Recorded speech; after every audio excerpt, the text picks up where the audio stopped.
สำบายดีข้อยชื่อว่าเฒ่าบุญมีเฮ้อสบายดีข้อยชื่อเท้าบุญนานเท่า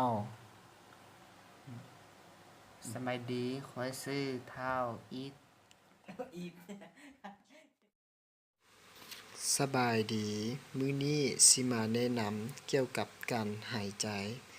เพื่อกวดเบิ่งการหันใจว่าปกติหรือบ่ไวหรือช้าก่อนจะนับการหันใจเฮาบ่ควรไปบอกคนเจ็บว่าเฮาจะนับการหันใจของเขาเจ้า เพราะบางทีเขาเจ้าอาจจะกั้นหายใจไว้ ถ้าเขาเจ้าฮู้การนับหันใจแม่นการนับหันใจเข้าและการนับหันใจออก แม่นจะนับเอา1เทื่อหรือว่านับเอา15วินาทีแล้วคูณ4หรือว่านับเอา30วินาทีแล้วคูณ2ก็ได้คือกัน ถ้าหันใจไวกว่า 40f หรือ 8f ต่อนาที